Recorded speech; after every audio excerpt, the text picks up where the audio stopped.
बिस्मिल्लाहिर्रहमानिर्रहीम। कैसे हैं भाई आप लोग? रटना नहीं है, समझना है। Sindh text book board matric chemistry chapter number 12 carbon.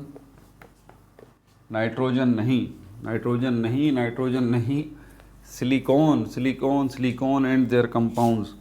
Really sorry भाई, मैंने इस बात पे ध्यान ही नहीं दिया और बच्चे देख भी रहे होंगे और पहले ही नोट कर लिया। अहमद, शायद अहमद ही नाम था उस बच्चे का, उसने कमेंट में बताया कि सर कार्बन नाइट्रोजन नहीं, carbon silicon and their compounds. ठीक है ना, ये पार्ट 6 हम करने जा रहे हैं कार्बन सीरीज़ का। कॉपी पेन से ले लीजिए, लेक्चर को नोट करना है और मुस्कुराते रहना है। कार्बन एलिमेंटल कंपाउंड मिक्सचर इस पॉइंट ऑफ व्यू से डिस्कशन हो चुकी। पीट क्या है, लिग्नाइट क्या है, बिटुमिन क्या है और जो है एंथ्रासाइड क्या है, डिस्कशन हो चुकी। एलोट्रॉपी क्या है, एलोट्रॉप्स, एलोट्रॉपिक मॉडिफिकेशंस क्या है, डिस्कस हो चुकी। और हमारे पास जो एलिमेंटल कार्बन है वो दो शक्लों में दस्तयाब है, दो क्लासेस में, क्रिस्टलाइन फॉर्म और एमॉर्फस फॉर्म, डिस्कशन हो चुकी। ये जो क्रिस्टलाइन फॉर्म है, एलिमेंटल फॉर्म, इसमें हमारे पास डायमंड है, ग्रेफाइट और बक्की बॉल। तो ये डायमंड जो है अभी हम करने जा रहे हैं, डायमंड डायमंड इसको हम करने जा रहे हैं अभी। डायमंड क्या है, मैं बार बार बताता हूँ इस चीज़ को कि ये क्या है, तो मुझे बता दीजिए सर ये मार्कर है। एक बुनियादी नुक्ता मैं हमेशा आप लोगों को समझाता हूँ, मैं इससे आपको दूर नहीं करना चाहता। ये हमारी अर्थ है ना, हमारी अर्थ पर दो ही किस्मों की चीज़ें, या तो लिविंग थिंग्स हैं या नॉन लिविंग थिंग्स है। इससे, इस कॉन्सेप्ट से आप बाहर मत निकला करें। ये बुनियादी चीज़ है, इससे भूलें मत। तो किसी भी चीज़ के बारे में आपसे पूछा जाए कि वो क्या है, तो सबसे पहले आपको ये पता होना चाहिए कि वो लिविंग थिंग है या नॉन लिविंग थिंग है। डायमंड जो है वो नॉन लिविंग थिंग है। जब ये बात हो जाती है तो फिर आगे चलते हैं। लिविंग थिंग्स या नॉन लिविंग थिंग्स, इसके अलावा ज़मीन पर मौजूद चीज़ें 3 स्टेट्स में अवेलेबल हैं नॉर्मली, जो हम कहते हैं। चौथी बोस-आइंस्टाइन कंडेंसेट है, वो अभी फ़िलहाल हमारा टॉपिक नहीं है। तो 3 स्टेट, सॉलिड, लिक्विड, गैस। तो ये जो living thing, non living things हैं, ये तीनों स्टेट्स में, 3 हालतों में अवेलेबल हैं। सॉलिड में अवेलेबल हैं, लिक्विड में अवेलेबल हैं और गैस में अवेलेबल हैं। तो ये डायमंड जो है वो नॉन लिविंग थिंग है और क्या है, ये सॉलिड है। स्टेट भी पता चल गई है आपको। तीसरी चीज़ जो हम देखते हैं वो हमारे पास ज़मीन पे बिखरी हुई चीज़ें। ये living things, non living things जो हैं वो 3 स्टेट्स में, सॉलिड, लिक्विड, गैस में अवेलेबल हैं। अंदर से अगर हम देखें तो ये चीज़ें जो living things, non living things हैं, जो सॉलिड, लिक्विड, गैस हैं, ये अंदर से एक ही किस्म के एटम से मिलकर बनी हुई हैं, तो ये चीज़ें एलिमेंट कहलाई। अगर ये एक से ज़्यादा किस्मों के एटम्स से मिलकर बनी हुई हैं तो ये कंपाउंड कहलाई। या फिर एलिमेंट और एलिमेंट को मिक्स किया हुआ है, एलिमेंट और कंपाउंड को मिक्स किया हुआ है, कंपाउंड और कंपाउंड को मिक्स करके कोई चीज़ बनी हुई है, तो ये चीज़ मिक्सचर कहलाई। ये पार्ट 1 के अंदर तफसील से मैं डिस्कस कर चुका हूँ। हमारे पास जो है वो कार्बन एलिमेंटल फॉर्म में भी एग्जिस्ट करता है, ठीक है, और डायमंड जो है वो कार्बन की एलिमेंटल फॉर्म है, ठीक है, यानी कि ये प्योर कार्बन है। इसके अंदर सारे एटम्स जो हैं वो कार्बन के ही आपको नज़र आएंगे। ग्रेफाइट के अंदर भी सारे एटम्स जो हैं वो कार्बन के ही हैं। डायमंड जो है वो कंपाउंड नहीं है, इसमें कोई 2-3 किस्मों के एटम्स जो हैं वो मिलके उन्होंने मिलके ये डायमंड नहीं बनाया। इसी तरह डायमंड जो है वो मिक्सचर भी नहीं है कि हमने इसमें मिक्सअप किया हुआ हो, जैसे वुड है या कोल है, कोयला, ये मिक्सचर है, इसमें कार्बन भी मौजूद है और दूसरे एलिमेंट्स और दूसरे कंपाउंड्स भी मिक्स हुए हुए हैं, ये मिक्सचर है। बहरहाल इसमें पार्ट 1 में तो तफसील से हम बात कर चुके हैं। तो ये जो है वो कार्बन मौजूद कार्बन है ये, ठीक है, सॉलिड फेज में अवेलेबल है और ये नॉन लिविंग थिंग है और ये एलिमेंट है, ये बात याद रहे। फिर एलिमेंट के अंदर हमने देखा कि एक ही किस्मों के एटम से मिलकर चीज़ें बनी हुई हैं लेकिन दिखने में तो अलग अलग हैं। जैसे कि ग्रेफाइट है, बक्की बॉल्स हैं या डायमंड है, ये तीनों चीज़ें कार्बन के एटम से ही मिलकर बनी हुई हैं लेकिन इनके अंदर भी फ़र्क है। डायमंड एक अलग चीज़ है, ग्रेफाइट एक अलग चीज़ है। इसको हम एलोट्रॉपी कहते हैं और ये एलोट्रॉप्स कहलाते हैं। पिछली वीडियो में हम इसको भी डिस्कस कर चुके हैं। तो आप डायमंड को भी कह सकते हैं कि ये एक एलोट्रॉप भी है। देखें सारी चीज़ें आपसे बता रहा हूँ, एक चीज़ के कई नाम हैं ना। जब आप सीखने के लिए आए हैं, रटने के लिए नहीं आए, तो सीखें। मैं इसको कहता हूँ ये नॉन लिविंग थिंग है, आप एतराज़ करेंगे नहीं ये नॉन लिविंग थिंग है। मैं कहता हूँ ये सॉलिड है, एतराज़ करेंगे नहीं ये सॉलिड है, बिल्कुल सही बात है। फिर क्या ये मिक्सचर है? नहीं। क्या ये कंपाउंड है? नहीं। क्या ये एलिमेंट है? हाँ ये एलिमेंट है। क्या एतराज़ करेंगे आप? नहीं, एलिमेंट भी है ये। और आगे चल के देखें तो फिर एलिमेंट है तो फिर ये एलोट्रॉप भी तो है। वजह क्या है? क्योंकि एलिमेंट की मुख्तलिफ हालतें भी हैं। वो चीज़ें जिनमें एक ही किस्म के एटम हैं उनकी मुख्तलिफ हालतें भी हैं। तो ये कार्बन से मिलके बना है, ये एलिमेंट है, और आगे ये एलोट्रॉप भी है। एलोट्रॉपिक मॉडिफिकेशन भी है, दो नाम। तो इस पर आप एतराज़ करेंगे अगर मैं इसको कहूँ कि एलोट्रॉप ऑफ कार्बन? इस पर एतराज़ करेंगे नहीं, बिल्कुल सही बात है, ये कार्बन का एक एलोट्रॉप भी है, या कार्बन का एलोट्रॉपिक मॉडिफिकेशन भी है। दो नाम हैं इसके, आप रख दीजिए। तो एक ही चीज़ के कई नाम हैं। तो अपने कॉन्सेप्ट्स को ज़रा क्लियर करके रखिएगा। तो अब ये चलते हैं यहाँ पर, दुनिया में कहाँ कहाँ ये डायमंड मिलता है। बहुत प्रीशियस है, आपको पता है, बहुत ज़्यादा इसमें बताने की कोई ज़रूरत नहीं। Hardest known substance, hardest known substance, यानी कि अभी तक हमारी ज़मीन पर जो चीज़ें पाई जाती हैं उनमें सबसे मजबूत तरीन चीज़ जो है, सख्त तरीन चीज़, वो ये डायमंड है। आप इसके ऊपर पहाड़ उठा के मार दें तो इसको खराश भी नहीं आएगी, एक स्टेन या स्कर भी इसके ऊपर नहीं आएगा, इतना मजबूत होता है डायमंड। ठीक है, इसका जो है वो मेल्टिंग पॉइंट, जिस टेम्परेचर के ऊपर ये मेल्ट होता है वो बहुत ही ज़्यादा है। 3500 डिग्री सेंटीग्रेड पे जाके डायमंड जो है वो पिघलना शुरू होता है, ये इसका मेल्टिंग पॉइंट है। और ये 3500 डिग्री सेंटीग्रेड बहुत ज़्यादा होता है, बहुत हाई टेम्परेचर है। फाउंड कहाँ पाया जाता है ये दुनिया में? दुनिया में कई मुल्कों में है ये। इंडिया में पाया जाता है डायमंड, ब्राज़ील में पाया जाता है। इंडिया जो है हमारे एशिया में है। 7 कॉन्टिनेंट है ना दुनिया में, जिनमें से 6 में इंसान आबाद हैं। ठीक है, तो इंडिया जो है ये किस में आता है, कौन से कॉन्टिनेंट में? एशिया में आता है। ब्राज़ील जो है ये कौन से कॉन्टिनेंट में आता है? ये साउथ अमेरिका में आता है,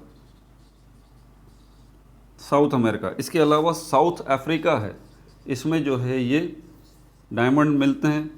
साउथ अफ्रीका कौन से कॉन्टिनेंट में? अफ्रीका, इस कॉन्टिनेंट में।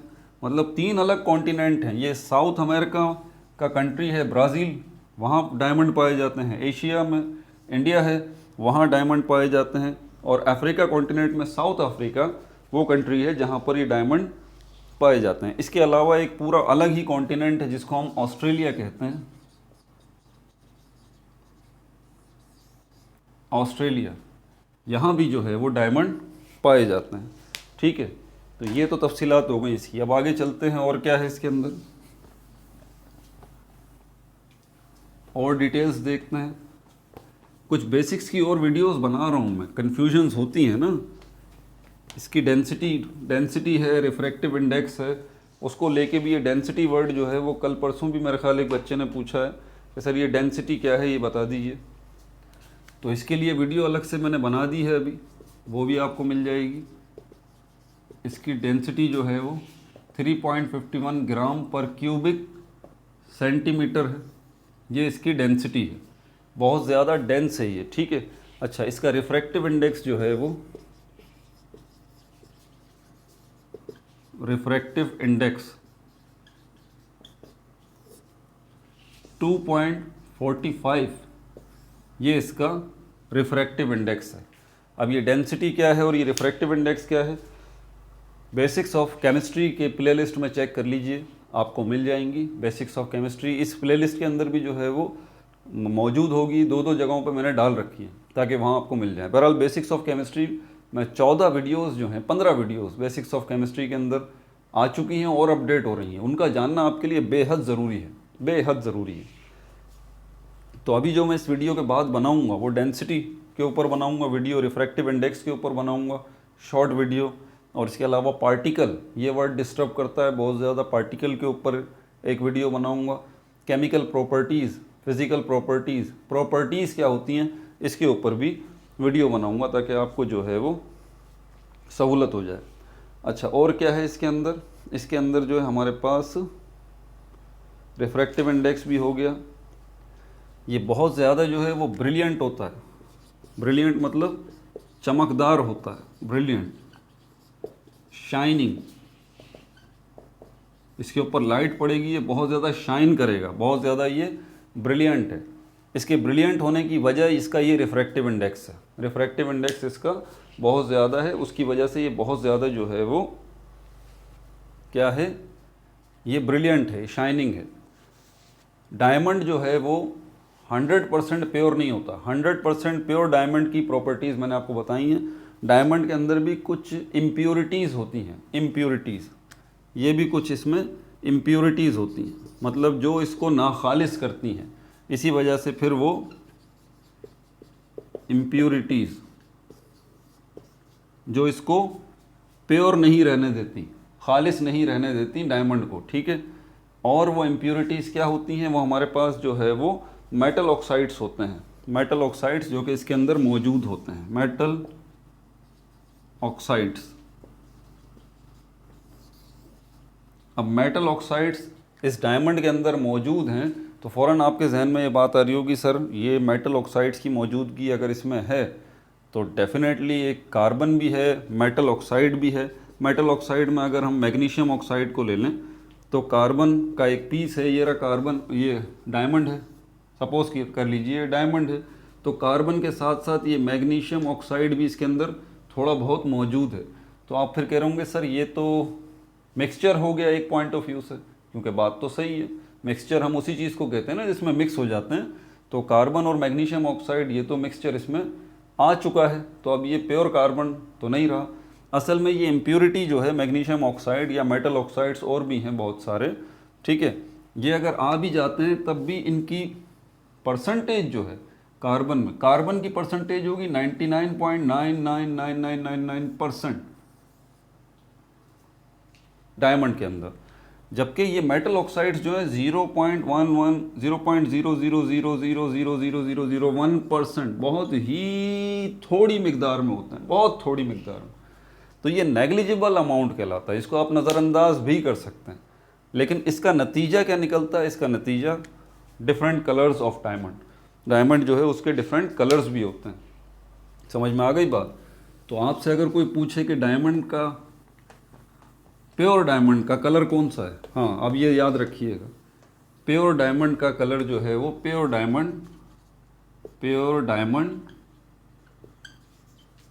ये कलरलेस है, colourless, no colour at all. उसमें प्योर डायमंड में कोई कलर नहीं होता। लेकिन अगर उसमें कोई इम्प्योरिटी मौजूद है, यानी कि कोई मेटल ऑक्साइड कोई सा भी मौजूद है, मैग्नीशियम ऑक्साइड है, कॉपर ऑक्साइड है, ठीक है, एल्युमिनियम ऑक्साइड है, ये सारे के सारे मेटल ऑक्साइड्स हैं, तो ये अगर मौजूद हैं तो ये क्या हो जाएगा? इम्प्योर डायमंड हो जाएगा, इम्प्योर डायमंड कहलाएगा ये। और इसके क्या होंगे? कलर्स होंगे।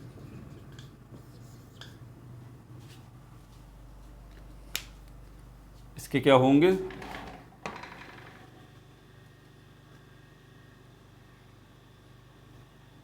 कलर्स होंगे, ठीक है भाई। अच्छा, कौन कौन से कलर्स होंगे ये मैं बताता हूँ आपको। ब्लू, ग्रीन, येलो, रेड, ये इसके कलर्स होंगे।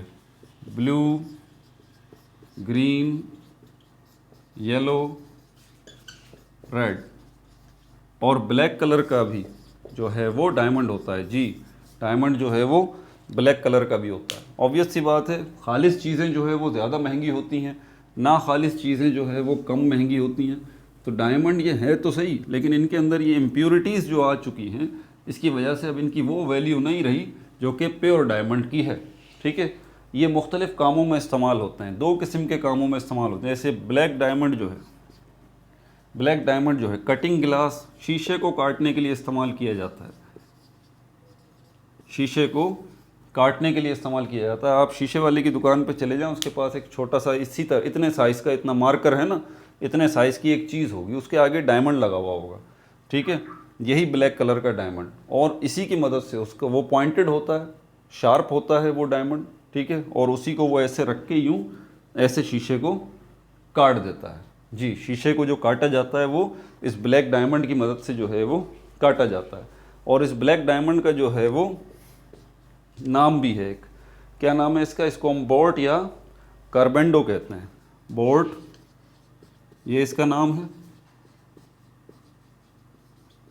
या कार्बेंडो जो है इसको कहा जाता है। नोट्स में डाल लीजिए सारी की सारी चीज़ें।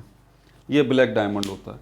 अच्छा, इसके अलावा ब्लैक डायमंड का एक और यूज़ जो सेकंड यूज़ है, ड्रिलिंग, ड्रिल रॉक्स। बड़े बड़े पत्थरों को, बड़ी बड़ी चट्टानों को काटने के लिए जो ड्रिल मशीन होती है, जो होल करती है बड़ी बड़ी चट्टानों में, पत्थरों में, तो वो वहाँ भी इस ब्लैक डायमंड का यूज़ किया जाता है। ये बहुत मजबूत होता है, इसलिए ड्रिलिंग पर्पस के लिए भी इसको यूज़ किया जाता है। ठीक है भाई, ये मिटा दूँ।